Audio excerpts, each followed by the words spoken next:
மல்லர்கள் வரலாற்று முற்பகுதியில் குடும்பம், பண்பாடு, கலாச்சாரம், அமைப்பு முறைகளோடு வாழ்ந்தவர்கள் அப்படின்னு சொல்லி உங்கள் புத்தகத்தில் பல புத்தகங்களில் பார்த்துருக்கோம். அது எப்படி உங்களுக்கு அந்த ஆதாரங்கள்லாம் கிடைச்சி? இப்போ நீங்கள் இந்த இலக்கியங்களை படித்தாலே, இலக்கியங்களில் படிக்கிற பொழுது அந்த பார்க்கறதுக்கு உங்களுக்கு பாடல் மாதிரி தான் தெரியும்.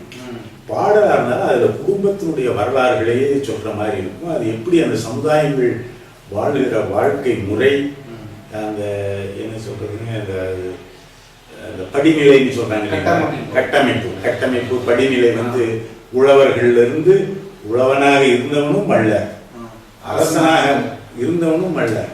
ஆனால் மல்லர் உள்ள அரசர்களுக்கு பேர் தான் வேந்தன்.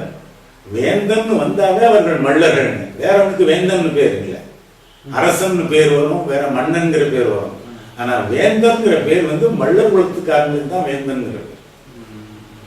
வேந்தன் மேய தீம்புணர் உலகம்னு வருங்க. வேந்தன்கிறது மருத நிலத்து தலைமக்கள், மன்னர்கள் தலைமக்கள் அப்படிங்கிறதா. தீம்புணர் உலகங்கிறது உங்களுக்கு இந்த நஞ்சை வயல்கள் இருக்கிற மருத நிலத்தை தான் தீம்புணர் உலகம்.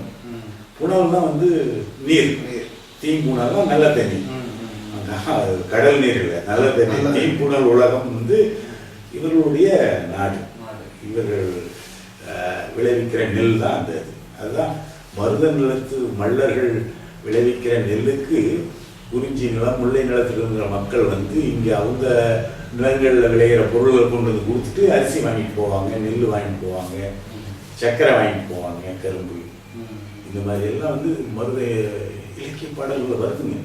இது எல்லாமே இலக்கியத்தை முழுசும் படிச்சு அந்த இதில் வருகிற வரலாற்றை எழுதுனா தமிழர் வரலாறு வந்துருச்சு, மல்லர் வரலாறு வந்துருச்சு. அதுதான் தமிழர் வரலாறு.